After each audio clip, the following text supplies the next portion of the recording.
სავარაუდოდ ორ დღეში დაიდება პირველადი დასკვნა, რა გახდა გუდაურში საბაგიროს ავარიულად გაჩერების მიზეზი. საერთაშორისო ექსპერტები, რომლებიც რამდენიმე საათის წინ ჩავიდნენ გუდაურში, ამ წუთებში ისევ მსჯელობენ, ცოტა ხანში კი მდგომარეობის შესწავლას დაიწყებენ. ისინი ჯერ საბაგიროს მექანიკურ-ტექნიკურ მდგომარეობას, შემდეგ კი დოკუმენტაციას შეისწავლიან. ლიკა ალილიშვილი ჩაგვერთვება გუდაურიდან პირდაპირ ეთერში ბოლო ინფორმაციით. ლიკა, რა ხდება ამ წუთებში?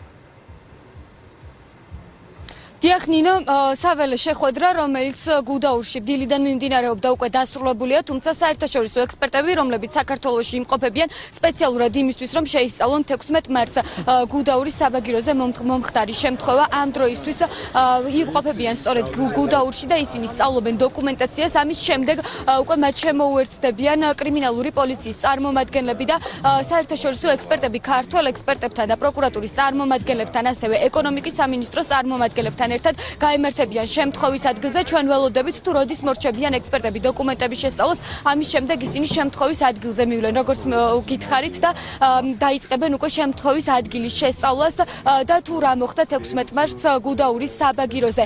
რაც შეეხება მთების კურორტების განვითარების კომპანიას, მისი დირექტორის სანდრო ონოფრიშვილის ინფორმაციით 16 მარტს შემთხვევის დროს მაშველებმა გუდაურში იმუშავეს საუკეთესოდ, ისინი რამდენიმე წუთში იმყოფებოდნენ შემთხვევის ადგილზე. რაც შეეხება თავად შემთხვევის მიზეზებს, ონოფრიშვილი ჟურნალისტებთან საუბარში ამბობს, რომ და სავარაუდოდ ორ დღეში უკვე იქნება წინასწარი შედეგები და ამის შემდეგ მედიისთვის ცნობილი გახდება თუ რა მოხდა გუდაურში ზუსტად.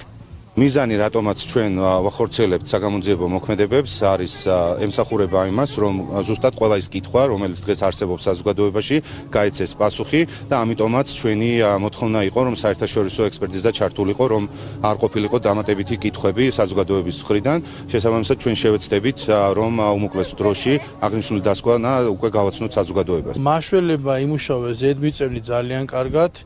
თქვენ ნახეთ, რომ გუდაურში ასეთი კატასტროფა არასდროს არ მომხდარა. მაშველმა დაზარალებულები ჩაიყვანეს დროულად ემერჯენსის დაწესებულებაში. აგრეთვე ამავდროულად ხდებოდა იმ ადამიანების საბაგიროებიდან ჩამოხსნა, რომლებიც იმყოფებოდნენ საბაგიროზე და დაფიქსირებული იყო და მათ სიცოცხლეს საფრთხე არ ემუქრებოდა. პირველ რიგში ჩვენ მოვახდენთ ტექნიკურ ინსპექციას ფიზიკურად. ჩვენ შევამოწმებთ მექანიკურ, ჰიდრაულიკურ აღჭურვილობას და შევაფასებთ სისტემის არსებულ მდგომარეობას. ამის შემდეგ დაიწყება დოკუმენტაციის შემოწმება. კერძოდ შევამოწმებთ ინსტრუქციებს და შევისწავლით მომხდარი შემთხვევების ისტორიას.